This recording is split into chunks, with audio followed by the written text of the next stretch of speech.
I'm Laura Bonnell, and this is the Living with Cystic Fibrosis podcast coming to you from Detroit. Please subscribe and even rate and comment on our podcasts when it moves you.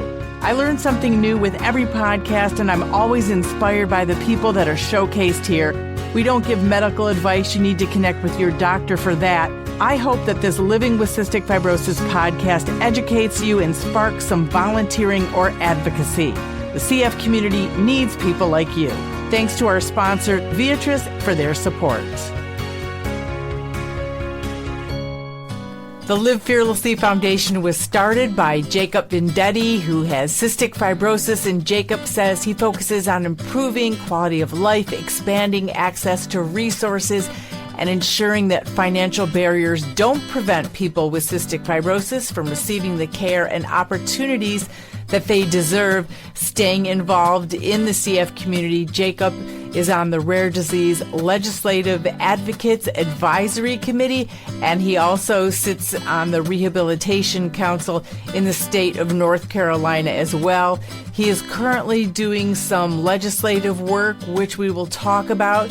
And in the midst of all of his advocacy, he's hoping to be listed for a lung transplant very soon. And we also talk about putting a pork shoulder in the ground, cooking it, and going surfing. So you're going to have to stay tuned and listen to that as a guest pops in with us to talk about surfing. Welcome, Jacob. It is great to have you back on the podcast for a second time. Hello. Hey, Laura. Yeah, I'm stoked to be on the podcast today. Thanks for having me. You're welcome. And you are in Puerto Rico right now, so that's fantastic. It's warmer there than it is here in Michigan. Man, it's so nice to get some warm water and warm weather. I've been in North Carolina all winter, and I needed some good, joyful movement for a week.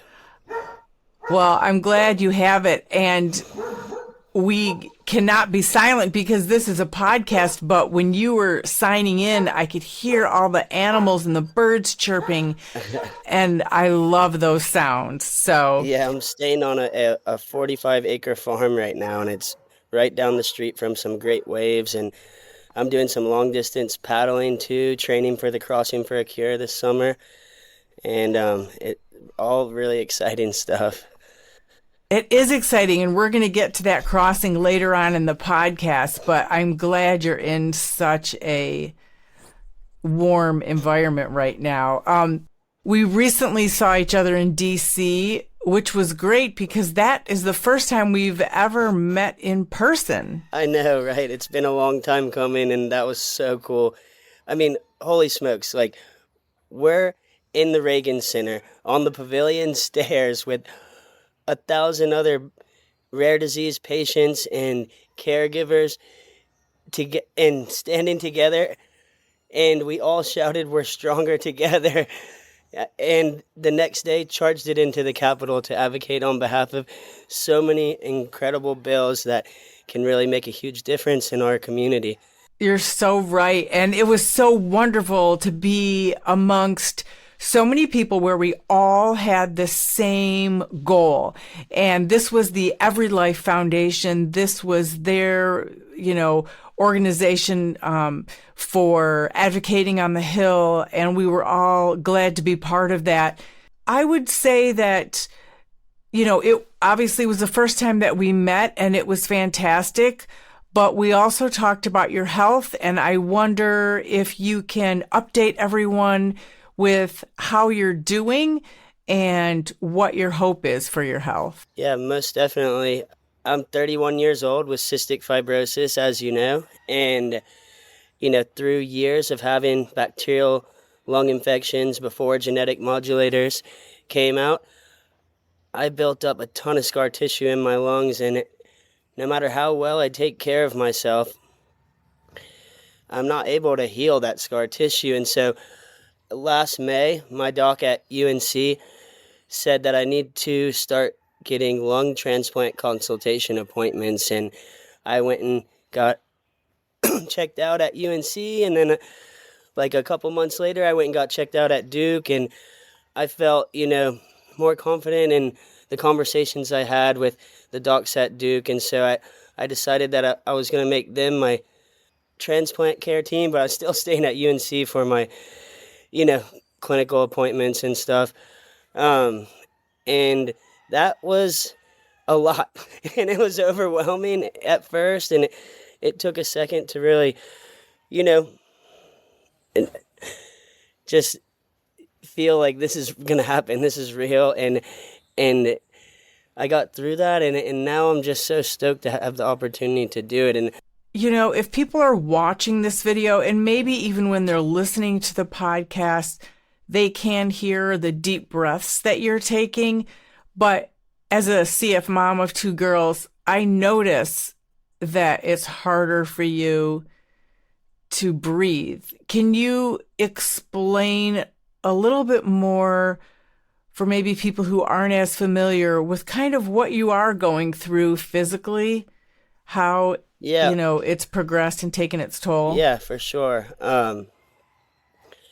So on a daily basis, like it takes me a second to get up. Like I get up pretty early every morning, about 7 o'clock, but to get to the point where I can go be active or something, I have to really do cough a lot and, get my body moving because living with 30% lung function, it's not easy to breathe, and all sorts of things go along with that. Like other parts of my body have started to shut down a little bit, and I get cramps, and I'm in back pain, like serious back pain in the mornings and at night, like right where my lungs are. But I power through it as best as I can, and I'm very optimistic about it all, and I I don't give up. I, I firmly believe, like, going through this, a positive attitude will get you through a lot. Yes, you do have to be realistic to get the right treatment, right? And you have to understand this is what's really happening, but you also have to approach it in a way to find the beauty in life and the little things that we do have, right? Like I'm sitting in Puerto Rico right now, surfing every day, eating good food, and training for the crossing, and running an organization that's helping, encourage and enable other patients to, truly live fearlessly. Do you notice because you're by the salt water, is it making a difference? I mean, the kids used to do hypertonic saline, and I don't know if you're still doing that, but do Oh my you gosh. notice that? Is Yeah, it helping so you? I've just been so busy with work lately, and in Wilmington, North Carolina, it snowed probably a month and a half ago, and when it snowed, I got into a mental block of like going outside and being active, and I haven't like been doing that like at all since then. And then I got here, and I'm like in the ocean every day, breathing in the salt air and moving, and I notice a tremendous difference. Like I'm not coughing as much in the mornings. I'm not in quite as much pain because I'm just getting so much more air through my lungs than I was when I was like, you know, hibernating. Right. Well, I'm glad you're feeling a little better, and we hope that you get listed soon. And we're hoping all great things for you in the future. Tell us about your foundation and what you do. Okay, yeah, I could talk about Live Fearlessly Foundation all day long. That's, where my heart is for sure. I feel it's my purpose in life to be a positive role model in our CF community and the rare disease community. And I do that through running Live Fearlessly Foundation and, showing peer-to-peer support to other patients and caregivers and telling them, what works for me, and just giving them advice on things that could make their life easier. When living with a rare disease, it can be really like nerve-wracking to talk about it with people. But I've found that, by being transparent and just owning fully who you are and has helped me heal in so many ways and made me more comfortable with myself in all situations. So I really try to encourage others to do the same, along with, Joyful Movement. And the Live Fearlessly Foundation is partnered with UNC Children's Hospital, and we give their patients grants up to $1,000 a year to help them, follow their passions, and I really want them to find passions that are, getting them in the ocean, or because I think that's the most beneficial personally, but just moving is so, like, whether it's riding a bike or going to the gym or, jujitsu or sailing, But then in some cases, like, for instance, patients like Ava, who has had a double bilateral lung transplant at the age of 5, like, her passion was artwork, right? And, like, so it's really just finding something that you love doing that gets you involved in the moment so that you can just take a break away from all the very serious thoughts that come with living with a, chronic illness. And are you finding, like I find with the Bonnell Foundation, that this is kind of therapeutic for you? Because it really helps connecting, right? I know, it's so funny. I mean, it almost sounds selfish, right? But by me having the opportunity to help out other patients, it helps me out so much too. I get so much satisfaction from being able to really help people. That is wonderful. So you're kind of helping patients with their medical bills at UNC.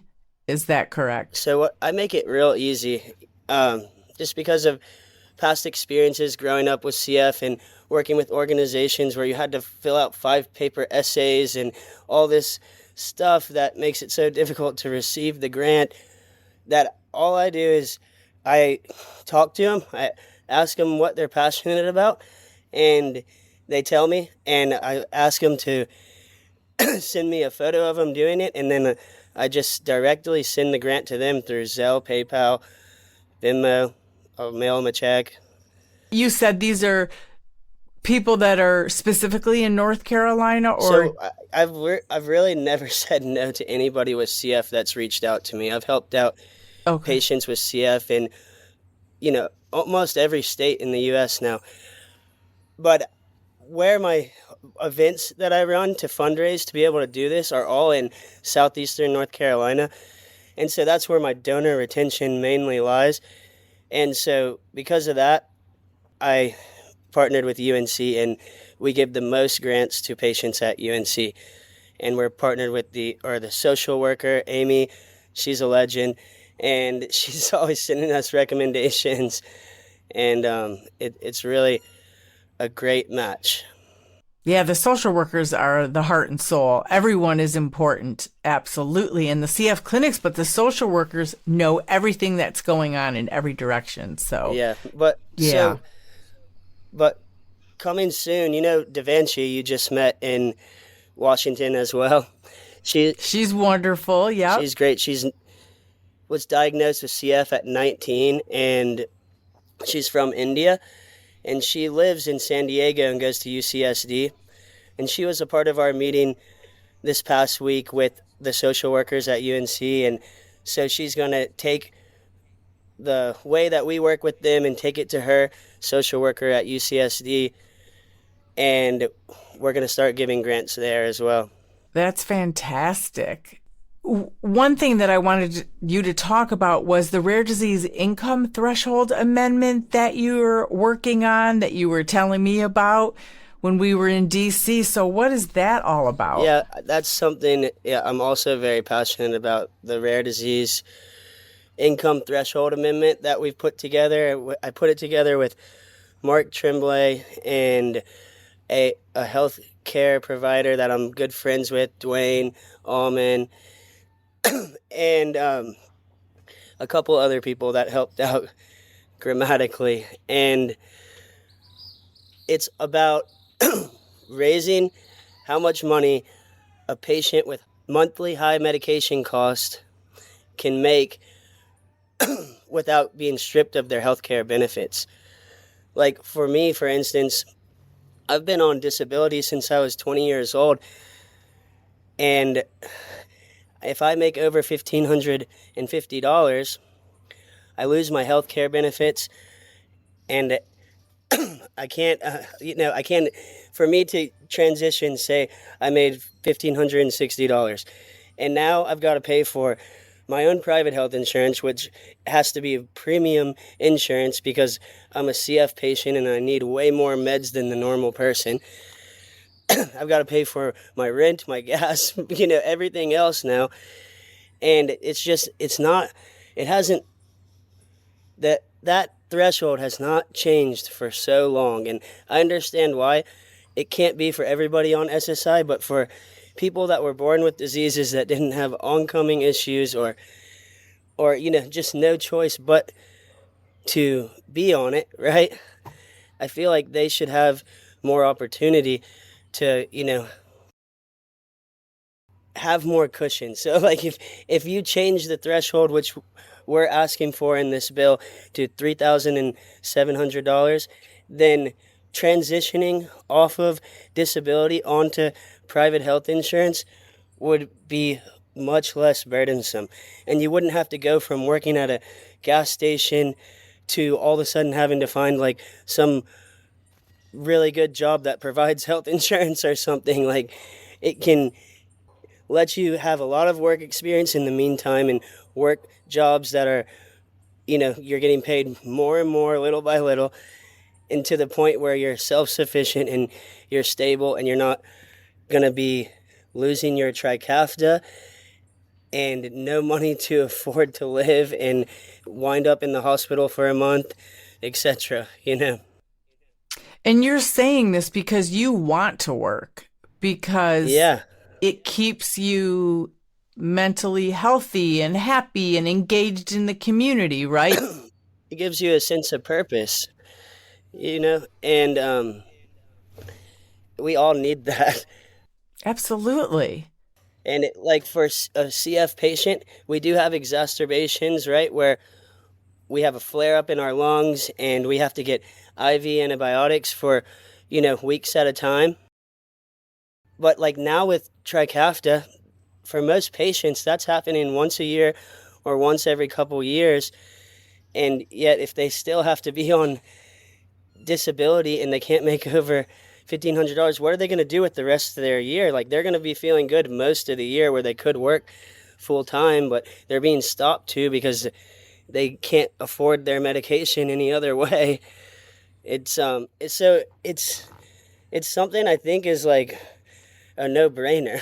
Like, why would you want to hold people back from contributing to society? And the bill, shows that it is nominal. It barely takes any money out of the healthcare budget, and it has the opportunity actually to bring more money back into the healthcare budget if you have these people that are now getting to the point where they're transitioning off of their disability and they're making $4,000 a month. They're going to be paying a lot more taxes, and that's just makes sense to me. But it's like, it affects such a little group of people that, if we don't talk about it, nobody's even going to think of it,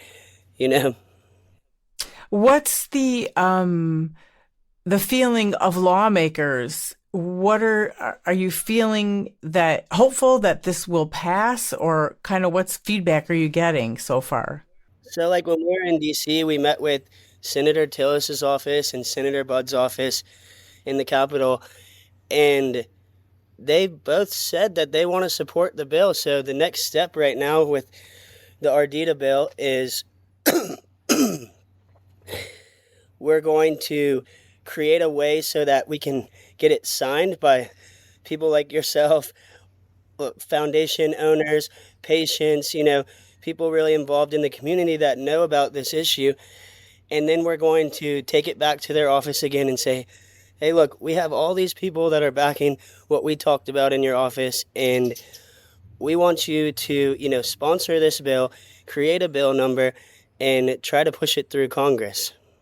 Well, we wish you the best of luck, and as always, we will help as much as we can because it makes sense. I mean, it's smart, I think it's everything that you've said. While you're there in beautiful Puerto Rico, enjoying the sunshine, you are training for the Crossing for CF. I am, yeah. And yeah, our friend Travis has Piper's Angels there, and this is his event that I went to a couple years ago. Oh, you've been to the crossing before in Bimini? Yeah, we just volunteered. I did not get on any sort of surfboard. Believe me, I wouldn't last but 30 seconds. But yeah. I heard it's one heck of an event. I've seen photos. It's incredible. Incredible. You're going to have the time of your life. Yeah, I'm so stoked. And so Travis is on my advisory board for the Live Fearlessly Foundation. And once I posted about having the lung transplant and all, he gave me a call and he was like, Jacob, I think this is the time for you to get involved in the crossing. It's going to be a great fundraising tool to help you, be financially stable for the transplant. But I think most importantly, it's going to give you a goal to stay active up until that point. And immediately I was like, yes, I'm doing it. That sounds awesome. Let's go for it. And so I called a good friend of mine, Rob Brown, and he's a big long distance prone paddler. And he was immediately down too. So the energy just started off really strong. And then I called Scott Johnson, who's done the crossing multiple times. He's had a double lung transplant, post-transplant Ironman. Asked him if he would join the team, but he's not able to because he has shoulder injury, but he's going to help train me for it, which I thought was so unique. Somebody that's gone through that process, train somebody that's going to go through it, right, for this big race. And then it's going to be a relay team, so we'll have a team of 4, and we'll be going 80 miles from Bimini to right near Miami in Florida.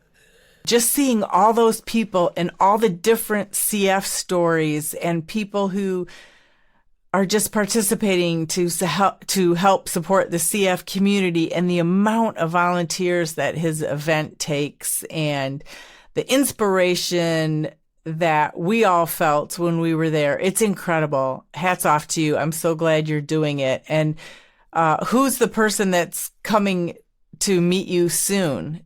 Who I'm with in Puerto Rico right now? Yeah. That's Rob. So okay. He called me. He's down here, and he had this sweet setup in Puerto Rico where he's got his prone paddle boards here, and there's a bunch of good waves. And I was telling you, once it snowed, I got into a mental block of being active, and he was like, you should come down here. I was like, man, you just called me at the perfect timing. It's right between my events. I've got a couple weeks, and I need to kickstart my training for the crossing. And so we've been down here. I've been surfing every day. We've gone for a paddle. We're going to go for an open ocean paddle in the next couple of days. And it's been so good to just get my energy back.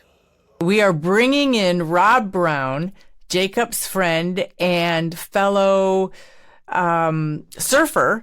So welcome, Rob. Thanks for joining us real quick here. Thanks. Thank you so much for having me. Well, tell us about, briefly, you live in the same state as Jacob, and why you're involved with the race and, helping him get ready for the crossing for CF. Well, and yeah, Jacob, we want to see your face too.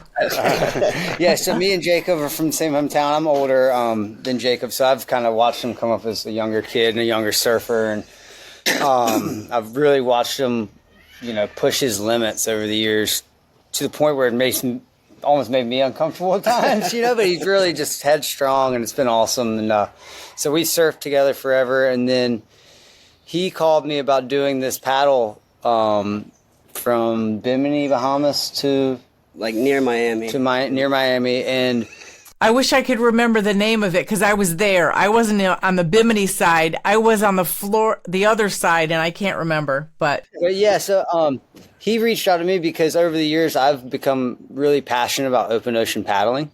I prone paddle, which is a narrow 12-foot long board that you paddle just with your arms, whether you're laying on your stomach or on your knees. So there's no actual paddle in your hands. You're just using your own body. But I'm really passionate about doing distance paddling, and I did a long race. It's called the Molokai to Oahu.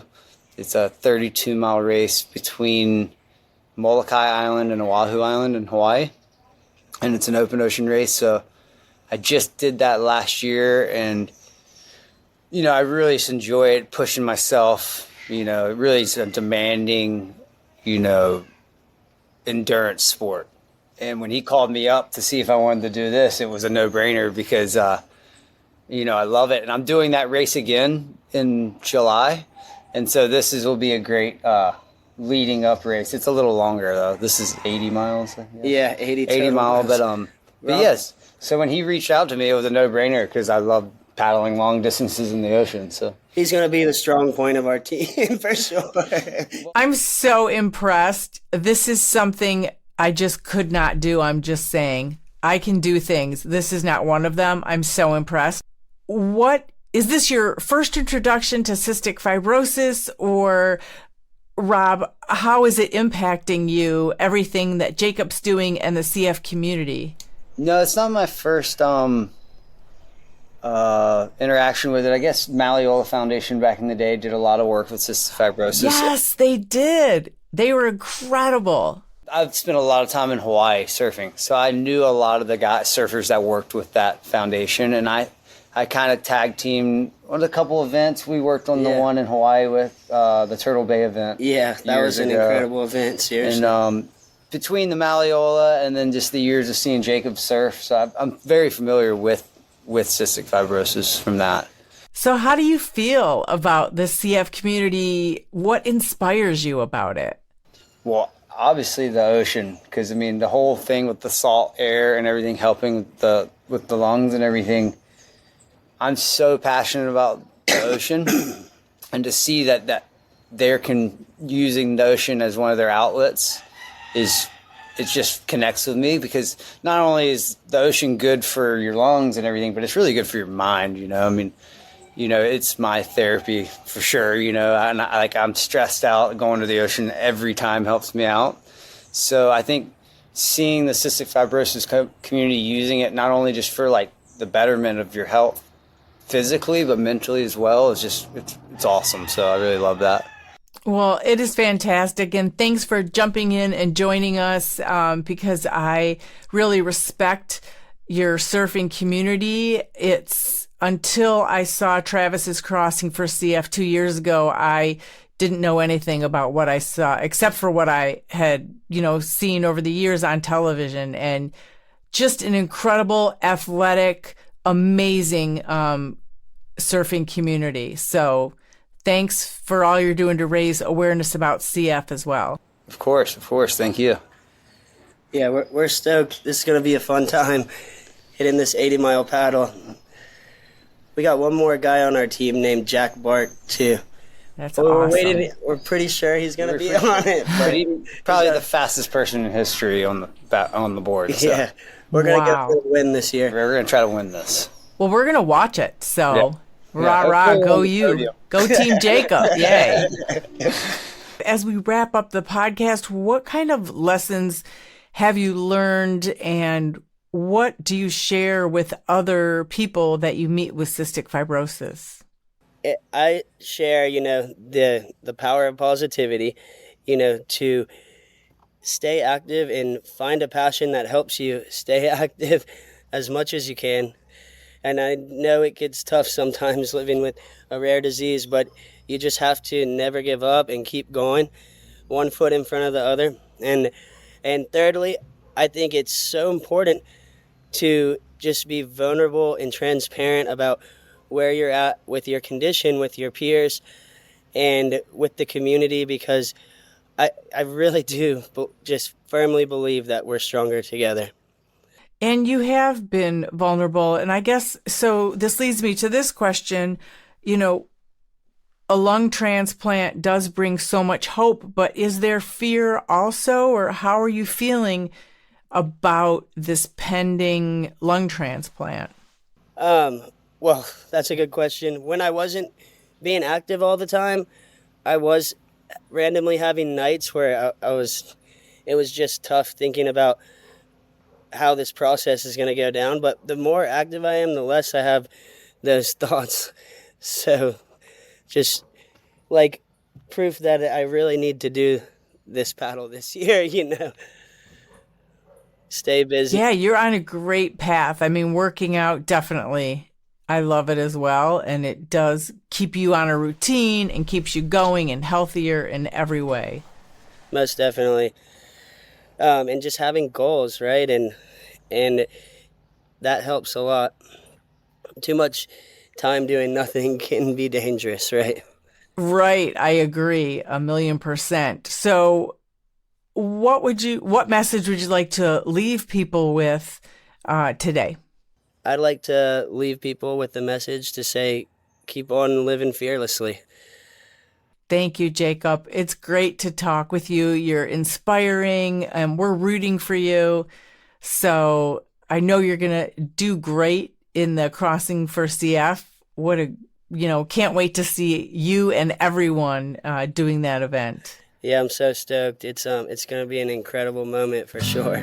The original music in this podcast is performed by Kevin Allen. It's not complicated. Who happens to have cystic fibrosis. We all got our worries and fears. I know it's got you frustrated, but loving you is so alright. This has been the Living with Cystic Fibrosis podcast. For more information and to learn more about the Bonnell Foundation, visit our website at thebonnellfoundation.org. That's the BONNELL Foundation.org. This podcast was produced by Jag and Detroit Podcasts. Follow our show on Apple, Spotify, YouTube, or wherever you're listening right now.